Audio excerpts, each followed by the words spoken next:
I'm David Henson. I'm the Associate Rector here at Trinity Episcopal Church in Asheville. So prior to the pandemic, our vestry and our rector had made a technology investment. So we had a PTZ camera already installed in the back of the church. And we had a relationship with a sound technician and video technician who had really set it up to where we could simulcast our church service to different parts of the church campus.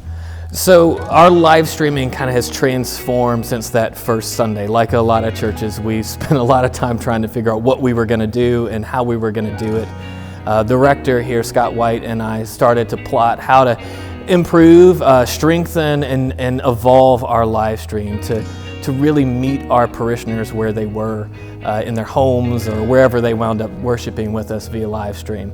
We wanted to give them an experience that was as close as possible to being here. We felt that was the most pastoral thing to do because we wanted people to still be connected with us in worship. So over the course of 6 or 7 months, we very much transformed the worship experience from a one camera that would move around to 2 or 3 cameras that we could gently and gradually transition through on our live stream. Now we're able to use 3 different cameras on a regular basis, and depending on who's here, we might grab a cell phone or an iPad, set it up in the organ so we can capture Sharon Boone, our director of music here, playing the organ. Anything we could do to help people see this sacred space. One of the things I love about our 2 cameras that we have purchased during the pandemic is they're from the same company. They're from PTZ Optics.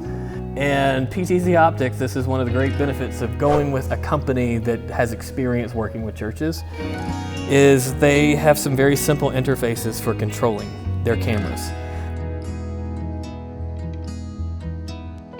So we control both of our main cameras through an app that's done by the PTZ Optic company. The app we use is Pan Tilt Zoom, and so we can have set up our tripod camera or our wall-mounted camera. Has all the views that we typically use on a Sunday morning here.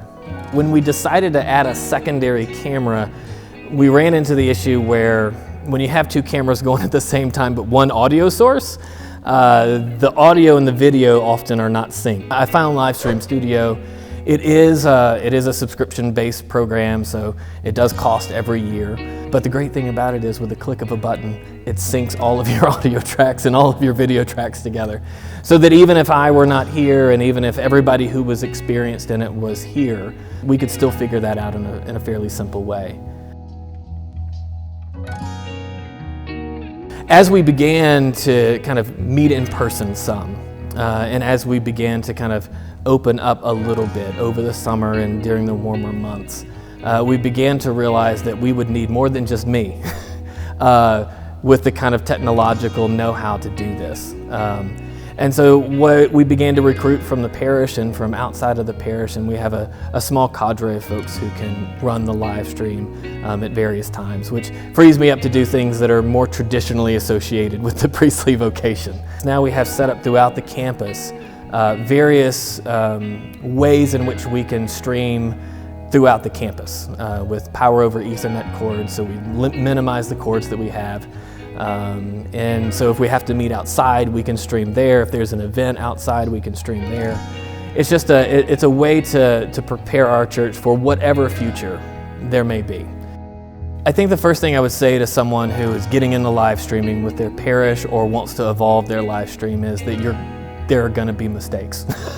There are going to be lots of them, and you're going to have to troubleshoot, and there's going to be lots of experimentation that has to happen. And there needs to be grace in the midst of that process for yourself and for others. It was fantastic to have the support of the vestry and the rector here, Scott White, to really kind of have a lot of leeway to develop our technology, our live streaming, and that worship experience in the best possible way. In-person worship is never going away. That's our default. But in the absence of being able to meet in person, whether that's through sickness or disability or pandemic or geography, in the absence of being able to meet in person, this is one way that we can continually connect with those we love.